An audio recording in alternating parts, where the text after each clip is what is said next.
এক বাদশাহ ছিলেন প্রতাপশালী, নাম ছিলেন ইয়াজিদ বিন মুহাল্লাব। মুসলিম বাদশাহ মালিক ইবনে দিনার রহমতুল্লাহ আলাইহির জমানায় বড় আল্লাহওয়ালা ছিলেন। মালিক ইবনে দিনার ওলামারা চিনে, তো উনি ওনার দিকে একটু বাঁকা চোখে দেখছিলেন, বাঁকা চোখে। তো বাদশাহ ডাইকা জিজ্ঞাসা করছে, তুমি তো আমার রাজত্বেই থাকো, তুমি কি আমাকে চিনো না? বলছে অবশ্যই চিনি। বলছে তাহলে বাঁকা চোখে কেন দেখলা? তো বলল, শোনো, আমি তোমাকে তোমার চেয়ে বেশি চিনি। তো সে একটু আশ্চর্য বোধ করলো, আরে আমার চেয়ে আমি আমাকে যতটুক না চিনি, এই লোকটা আমার চেয়ে আমাকে বেশি কি করে চিনে? বলছে বলো। কেননা আগের যুগের বাদশারা প্রতাপশালী ছিল কিন্তু বেয়াদব ছিল না। কি ছিল না? বেয়াদব ছিল না। তো বাদশাহ জিজ্ঞেস করলো, তুমি আমাকে আমার চেয়ে বেশি কিভাবে চিনো? তো মালিক ইবনে দিনার রহমতুল্লাহ আলাইহি বলতেছিলেন, আমা কানা আউয়ালুকা নুতফা, তোমার উৎস কি বীর্য ছিল না? তোমার তৈরি তো বীর্য থেকে, ঠিক না? আরে কি সত্য তো? দুর্গন্ধময় নিকৃষ্ট একটা পানি থেকে। তো বলছে বালা, অবশ্যই। বলছে আখেরুকা জিফা, তুমি মরে গেলে ফুলন্ত ফাটন্ত দুর্গন্ধময় একটা লাশ হবে না? বলছে বালা, অবশ্যই। বলছে বাইনাহুমা তাহমিলু কাদিরা, এই দুইয়ের মাঝে তুমি আর আমি একটা পেশাব পায়খানার টুকরি না? ইয়াজিদ বিন মুহাল্লাব বলতেছে, আরাফতানি হাক্কা, তুমি আমাকে চিনছো, এই চামচগুলো একটাও আমাকে চিনে না। চামচ চিনেন? রাধা বাদশাদের চতুর্দিকে চামচ থাকে না, চামচ। আরে চামচই কম, চামচা কইলে আবার খারাপ শোনা যায়। সুন্দর ভাষা ব্যবহার করেন। তো বলে ওরা আমাকে চিনে নাই। আমি বুঝাইতেছিলাম, যেই মানুষটা এত সৃষ্টির ভিতরে এত ঊর্ধ্বে, সে নিশ্চয় কেন জমিনে পা রাখে? যুক্তি তো বলে, তর্ক তো বলে, বিবেক তো বলে, বুদ্ধি তো বলে, এমনকি বিদ্যা পর্যন্ত বলে যে সবচেয়ে পূর্ণতা নিয়ে ওই মানুষটাকে দুনিয়াতে আসা উচিত ছিল। কিন্তু মানুষটা কেন নিশ্চয় আসলো? কেমন নিশ্চয়? ফালা লাকা সিন্নুন তাক্তা, মার পাটের থেকে যখন আসে তো দাঁত থাকে না, কোত্থেকে কাটবে? ওয়ালা লাকা লিসানুন তানতিক, জিহ্বা থাকে কিন্তু বাক শক্তি থাকে না। ওয়ালা লাকা উদুনুন তাসমা, কান থাকে কিন্তু শ্রবণ শক্তির কার্যকারিতা থাকে না। ওয়ালা লাকা আইনুন তানদুর, চক্ষু থাকে কিন্তু দৃষ্টি শক্তির কার্যকারিতা থাকে না।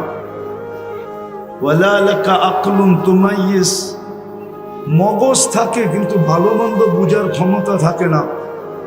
ওয়ালা লাকা কলবুন তাতাফাক্কার, দিল থাকে কিন্তু চিন্তা কি জিনিস সে জানে না।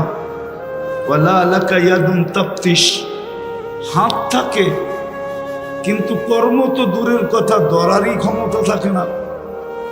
ওয়ালা লাকা রিজলুন তামশি, পাও থাকে কিন্তু চলার ক্ষমতা থাকে না। কুনতা সগীরা, বড় ছোট থাকে, বড় ছোট। আফসোস তো এইখানেই হয়, যুবক যৌবন পেয়ে আল্লাহকে ভুলা যায়। ভাবেই না যে মাত্র 5-6 পাউন্ডের ছিল, ঊর্ধ্বে 7 পাউন্ড, ঊর্ধ্বে 10 পাউন্ড। 10 পাউন্ডের উপরে বাচ্চা হয় না। আর 10 পাউন্ড যেই বাচ্চা, সে নর্মালও জন্ম নেয় না, তাকে সিজার করতে হয়। কেননা 10 পাউন্ডের বাচ্চা নর্মাল আসতে পারে না, তাকে সিজার করা ব্যতীত আনা যায় না। তাহলে 10 পাউন্ড, কিন্তু যুবক তো ভাবে না যে আমি একদিন 10 পাউন্ড ছিলাম। আল্লাহ তো এটাই বলে, আমা কুনতা সগীরা, তুই ছোট ছিলি। আমা কুনতা যায়ীফা, তুই কি দুর্বল ছিলি না? মার পেটের থেকে আসে তখন কেমন দুর্বল, কিন্তু বড় হইতে দেরি। অতীত বলতে তো দেরি করে না যে অতীতে আমি ছিলাম কি। কে আমাকে এত ওজন বানাইলো? 70 কেজির ওজন আমাকে কে বানাইলো 10 পাউন্ড থেকে? এটা তো ভাবে না। তো নিশ্চয়ের চিত্র দেখাইতেছি যে ছোট ছিল কতটুকু, ওয়েট ওজন ছিল কতটুকু, দুর্বল ছিল কেমন। কুনতা জাহিলা, তুমি বড় অজ্ঞ ছিল, অজ্ঞ। এই নিশ্চয় মানুষ কেন আসে? আবারও বলতেছি, অথচ সৃষ্টির সেরা আল্লাহ মানুষকে একটা মেসেজ দিতে চান, মেসেজ। এই জন্য নিশ্চয় নিয়ে আসছে। কেনটা এই মেসেজটা কোনো সৃষ্টির দরকার নাই, কোনো সৃষ্টির এই মেসেজের প্রয়োজন নাই। প্রয়োজন নাই কেন এটাও বুঝাইতেছি। কোনো সৃষ্টির ভোগ অধিকার নাই। সৃষ্টি ভোগ যদি করেও তাহলে মানুষের জন্য করে। সৃষ্টি বাঁচে যদি মানুষের জন্য বাঁচে। সৃষ্টির অস্তিত্ব মানুষের জন্য। মানুষ না হইলে এই সৃষ্টির দরকার ছিল না। সূর্যের আলো দরকার ছিল না, চাঁদের কিরণও দরকার ছিল না, নদী প্রবাহমান হওয়াও দরকার ছিল না, সমুদ্রের তরঙ্গ মারাও দরকার ছিল না। এটা খোলার সময় এখন নাই। আর এই হইহুল্লার ভিতরে যে বুঝে আসবে এমনও না, যদি খুলিও তাইলে বুঝে আসবে না। এটার জন্য খুব নির্জনতা চাই, খুব ধ্যান চাই, তাইলে হয়তো বুঝে আসতে পারে যে সব সৃষ্টি মানুষের জন্য। সব সৃষ্টি মানুষের জন্য। মানুষ না হইলে কিচ্ছু হতো না, কিচ্ছু প্রয়োজনও ছিল না। তো যেটা বুঝাইতেছিলাম, মানুষ নিশ্চয় আসে কেন? শুধু একটা মেসেজ দেওয়ার জন্য। এই মেসেজটা কোনো সৃষ্টির দরকার নাই, প্রয়োজন নাই। এই জন্য সব সৃষ্টিকে আল্লাহ পূর্ণতা দিয়ে অস্তিত্ব দেন। শুধু ওই মেসেজটা বোঝার জন্য মানুষকে নিশ্চয় অস্তিত্ব দেন, নিশ্চয়। শুধু একটা মেসেজ বোঝানোর জন্য। আর মেসেজটা এই জন্য বুঝাইতেছিলাম, কোনো সৃষ্টির ওই মেসেজের প্রয়োজন নাই। কেননা ভোগ অধিকার নাই। কোনো সৃষ্টির জীবনের ফলাফল নাই, প্রতিদান যাকে বলে, প্রতিদান নাই। কোনো সৃষ্টি প্রতিদান পাবে না। এমনকি ফেরেশতা পর্যন্ত প্রতিদান পাবে না। কোনো সৃষ্টি জান্নাত জাহান্নামে যাবে না। শুধু একমাত্র মানুষই জান্নাতে যাবে, জাহান্নামে যাবে। উকুদুহান নাস ওয়াল হিজারা, কুরআন বলে শুধু মানুষ জাহান্নামের ইন্ধন হবে। এই জন্যই মানুষটাকে মেসেজ দেওয়ার প্রয়োজন ছিল।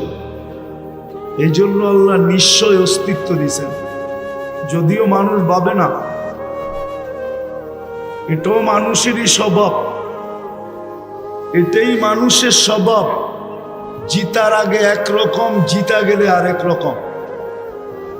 জিতার আগে পাও ধরতে পারে, আবার জিতার পরে যার পাও ধরছে তারে ফুটবলের মতো লাথিও দিতে পারে। এটা মানুষের স্বভাব। কুরআন বলতেছে, কুরআন, আমি না।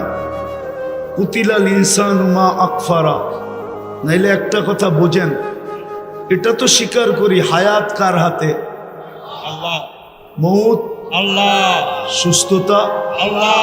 অসুস্থতা আল্লাহ। সর্বকিছু কার হাতে? আল্লাহ। যে মানুষটা বলে আল্লাহ ডাকলে ও মসজিদে যায় না কি করে? আচ্ছা বলবেন মসজিদটা ছোট, এত মানুষের সংকুলন হবে না, বলুক এই কাউন্টারে জামাতে দাঁড়ায় কিনা, নামাজ পড়ে কিনা, অথবা এই রোডে দাঁড়ায় কিনা, বলেন কয় পার্সেন্ট মানুষ নামাজ পড়ে?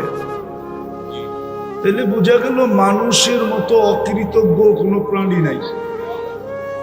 বিশ্বাস করে যে মৌত আল্লাহর হাতে, মৌত হায়াত আল্লাহ। নাইলে প্রবাদ বাক্য কেন আসলো, রাখে আল্লাহ মারে কে? কিন্তু মিডিয়ালারও লেখে মাঝে মাঝে যে রাখে আল্লাহ মারে কে, মারে আল্লাহ রাখে কে। বিশ্বাস তো করে, কিন্তু আল্লাহ ডাকলো, কে ডাকলো? আল্লাহ। আজান কার ডাক? আল্লাহ। আল্লাহ ডাকলো। ও বিশ্বাস করে আমার হায়াত আল্লাহর কাছে, হাতে, মৌত আল্লাহর হাতে, আমার কর্ম আল্লাহর হাতে, আমার সুস্থতা আল্লাহর হাতে, আমার এভরিথিং আল্লাহর হাতে। বুঝলাম নাস্তিক যারা ওরা মানে না, কিন্তু আমরা তো নাস্তিক না।